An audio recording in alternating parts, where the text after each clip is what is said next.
Fake smile video 76? I don't know. Hillary? Getting real with Hillary? Anyway, still have my cold, look like hell, can't even worry about it. I just got back from the temple where it was 3 years since my dad passed away. This was called a yurt site. And I went with my mom, and I was doing great. I didn't cry. The rabbi, I don't think he's ever, the rabbi's, this young rabbi's only been there for 5 years. I don't think he's ever seen me not crying because the only time we go is for my dad's yurt site, which is the anniversary of his passing. So I was doing great. And then they ask you, whose yurt site it is. And my mother, she gets up and says her father, which it was her father's, Harry Walkoff. And then um, she forgot to say my dad's. So I said my father's name, and then I just lost it. So I'm crying like out of control. And then, because it was Martin Luther King's, birthday weekend, they started singing "We Will Overcome." They put on a speech of his. He was amazing. And they had one in black and white, which it was the one on the, in Washington. You could see all the people. It wasn't, the quality wasn't as good. The color one was amazing, and then we started singing "We Shall Overcome," and I couldn't stop crying. So that was my night. Now I'm way more nasal, but I can't believe it's been 3 years. So, with grief, it's like you're fine, fine, fine. I was like, okay, I get he's gone, and then boom, back to crying. So I guess it doesn't end. But anyway, um, someone's calling me. I'm just gonna not pick it up. Okay, so I was listening to, you know, what is it? Oprah does her vision tour, and so she was interviewing Tina Fey, and Tina Fey was talking about how she's done Weight Watchers for years and how she tracks. And I was thinking, Weight Watchers is kind of like I'll tell people sometimes, but I guess I get a little. I'm looking for the tissues. Sorry. I'm using the tissue box to prop up the camera so my face doesn't look as bad, so you can't see the chin. Okay, that's where the tissues were. So anyway, so Tina Fey was talking about how she's goes to Weight Watchers, and I'm like, wow, she's like admitting it.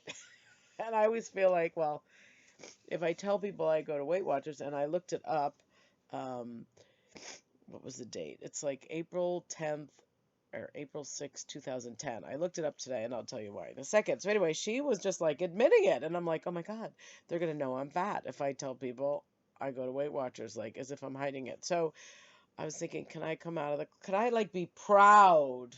It's like there's certain things that I don't go telling people. Like I'll mention it if I'm in a small group or whatever. Like I don't go like even I didn't tell people I was Jewish, especially when I moved to Washington. I didn't tell them that. I asked one guy if he was. I remember in Washington, and he was like, "Why? Why do you want to know?" As if like he was going to get in trouble if people found out. So after that, I was like, you know what? I didn't tell people um, unless I knew they were Jewish. So Weight Watchers is kind of like that. Like I'll sort of mention it, but I don't like broadcast it because then people will know I'm fat or Jewish.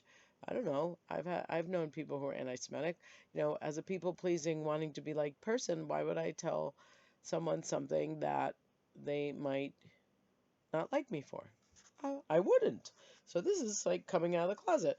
And Tina Fey was saying that she's not a people pleaser anymore. She said she's cured, and she's only turning 50 and I'm 60, and I don't think I'm cured. I don't know if I'll ever be cured. But anyway, so I was just looking to see, could I just say, yeah, be proud of it? Maybe when I lose these 10 pounds that I gained. Maybe then when I feel like I'm thin. Because then I won't worry about people going, yeah, I could see why you go. So anyway, that was that. Oh, here's another thing. So sorry, now my nose is really running. As soon as I start crying, it's all over. Oh, one thing that Tina, because now we're close, said was she was talking about when people are really good looking, they treat them differently. And Oprah said something like, "Well, do you have that problem?" And she's like, "No, I don't." Something like she wasn't one of those really good looking people that had that problem. You had to be there. But I was thinking, good, I don't have to worry about how I look. Tina has freed me, and I could look sick and bags under my eyes, and it's good. I don't have to worry about being treated special, right? It's nice. Okay, so that's not my point. My point, oh, sorry, God, it's cold. It's supposed to be over, but when you cry, the nose starts running. It's just like Newton's law.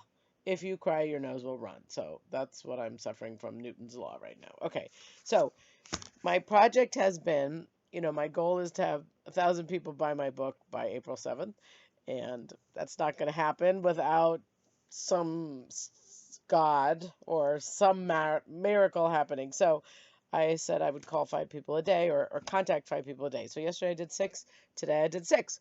One of the people was this woman.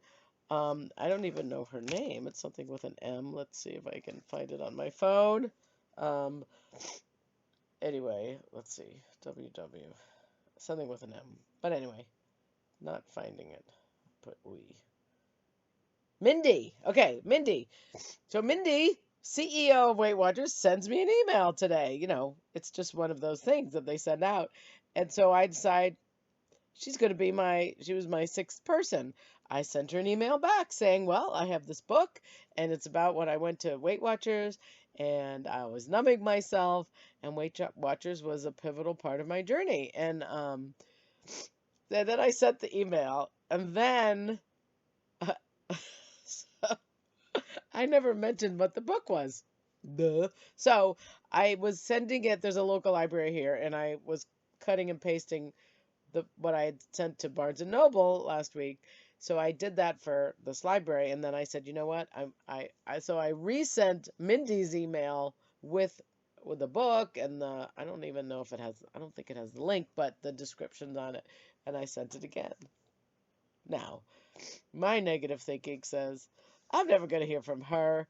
I'm just proud that I had the balls to send that. Um, and then I was like, well, why not expect something? Why not be positive? And it's funny, well, it's not funny, but I was reading this book. Let's see, I'm taking this course, so I ordered 3 books that are like very serious, not my happy ending books. And they were talking about, it's the 3 laws of something. I have a good memory, right? 3 laws of something. And they were talking about how they go into organizations and change the futures, and people are so resigned and they keep getting the same future and over again. So it doesn't matter all the change, they're going to keep getting the same future subconsciously. So when I say, well, I'm not going to expect anything because I don't want to get my hopes up, I don't want to be disappointed. That's my future. Don't expect anything. But why not? Why not expect her to call me? I even said, and I think this was a lie. Oops. I said that. Well, my vision is that Oprah calls me and that I get to be on her show because I'm all about saying what can't be said. I'm pioneering this movement. Why wouldn't she have me on her show, right? But the lie was that I said I had her on my vision board. I don't know if I do. I don't even know if I have a vision board. I know I have a collage. I have to go look. I think I lied. So, or like, what if they call me to be on the show and they want to see the vision board? I was like, oh shit, I better make one. Maybe I should. I don't even know what a vision board is. I have a collage of my future. Is that a vision board? Maybe. I'll call it is. Okay. So anyway, I thought that was funny, but I was very brave. I did contact people. And, I think that's what Jack Canfield said in his book. Him and his friend, um, Jack Canfield, Mark Hansen, maybe? I don't know. Maybe that was the Chicken Soup book. But anyway, they they did 5 things a day for their book. So that's what I'm doing. So we'll see. It's got to be better than doing nothing. But anyway, we're on 10 minutes. Of course, I thought I had nothing to say. This is Getting Real with Hillary. And I'll dedicate this one to my dad. Hey, Dad, miss you. 3 years. But you raised 5 great kids, and you did a great job. And you left Mom really taken care of. So, thank you, Dad. We miss you. If you're hearing this, show me a sign. Boom! Oh, look at that. Oh, look, it was a sign. Anyway, just kidding. Wanted to leave it on a happy note. CreatingLifeOutHere.com is my blog. And don't forget the book, Sink a Piece of French Toast. Soon to be selling 1,000 copies by April 7th. Bye. Oh, and tell your friends. Gotta always tell your friends if you like it. If you don't,